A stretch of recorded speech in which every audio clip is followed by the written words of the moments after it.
Let's discuss the next part of the Sifferlin rhetorical context, where we are thinking about the audience for this article. So let's look at some of the questions we've got to be answering. So we're trying to think about who the author is trying to reach, who reads the publication, who's interested in the topic, who would be interested in the author. So let's first think about the publication. So we've got this publication time. Let's go ahead and look up Time magazine. So we have some information. We can look at what the magazine says about itself, but even more valuable might be a more neutral opinion or a more neutral take, like Wikipedia. Again, Wikipedia is not a perfect source for research, but it's a good place to start. And for something general like this, we're just trying to get some general information, it's a good place to go. So let's see, if we look at Time magazine, let's see if we can find them talking about themselves. And they might only have their different types, they might not give information about themselves. They might just have the information that, the articles and their content and stuff like that. They could feel it's self-explanatory or that people aren't that interested in it. So as I'm looking through their menu, I'm not finding a lot of information about or something that looks like they would talk about how, who they are and everything. So that's okay. That means that we'll rely upon what's said about Wikipedia. A lot of times what's helpful is to look just at these first couple paragraphs, and then you can, if something kind of piques your interest, or you can look at the contents, you can maybe learn a little bit more about it. But it's going to be helpful. Probably most of what you need to know is captured in the first paragraph. So just take a moment and read that.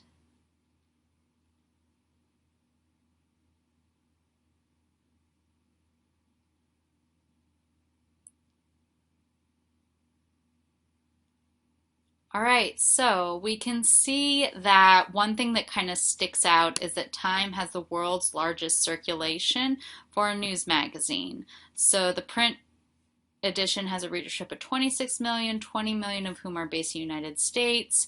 So that means that, we've got this it's a very large magazine. So let's go ahead and put that it's a large. I'm going to go ahead and just copy this information. So about Time magazine, because we want to think about who reads this, because that's who the article might be trying to reach. So we can understand that the audience is a more general audience. So it's not necessarily like a niche audience, a very specific audience. It's not an especially educated audience or more conservative or liberal. It's a very general. So general audience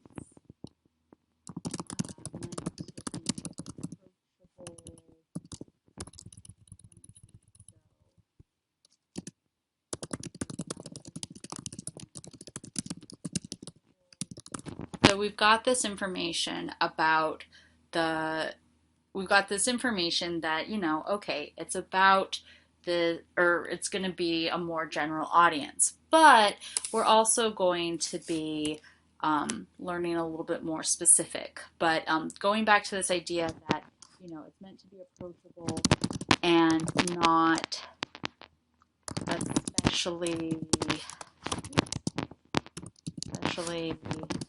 academic, so like academic or require I'm trying to think of a great way about the right way to say this, because what I'm trying to say is that it doesn't require specialized expert knowledge.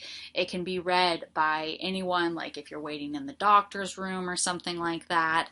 So it's not especially so this writing is not especially academic or requiring special knowledge or training. So it's just meant for your average person. Let's see though, because this specific, that's what the time is intended for, that it's just kind of a general population without a very specific political idea.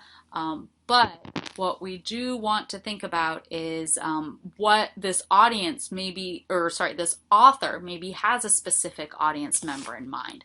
So that I think is going to require, like, think about the author.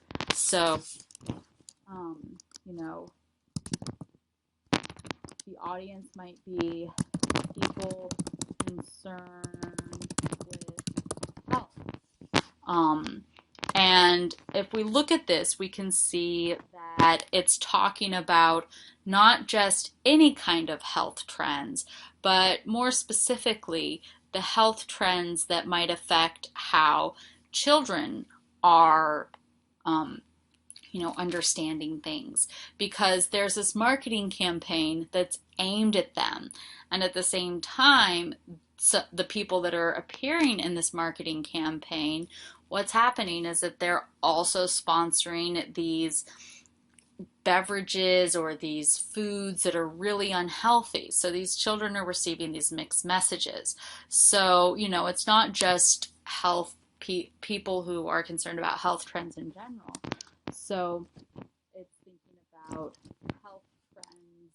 So we're thinking about people are concerned with health. And I'm trying to think of the right way to say this, because, I'm thinking all these different, I've got, a few different ideas floating around in my head. So people concerned with health, trends that might affect children. So this could be parents. This might be something that's important to them to know that, there's this campaign and maybe they're receiving these messages. Well, they're receiving these good messages from Michelle Obama about, eat vegetables and exercise, and then they're receiving these same messages, from Beyonce and Shaq, but they're also receiving messages from Beyonce and Shaq about drink sugary drinks. So she wants people to know about this, to think about these kinds of trends. So, I think that's her main audience. And, it might also pull in people who are thinking about media and showing them how important these things are and how these things affect health. So that's the main I think that's going to be the most people that are reading this. So the people that are reading this are going to be people that are, kind of a general population, your kind of average American home, and especially parents who are in charge of, caregiving for their children and thinking about their health. So there we go. Now we know about our author, we know about our audience, and we can see that the two match up. Because Alexander Sifferlin is an expert in health, we're thinking about this topic from a health perspective. She's not an expert on advertising, though she does bring up valid points about that, and it's something to think about. But the main thing that we're thinking about is health, and we are thinking about the topic of advertising, but mostly what we're trying to learn from Alexander Sifferlin is health and health trends, and that's kind of the people that she wants to hear this. So let's go on to the next part, which is going to be looking at the larger conversation.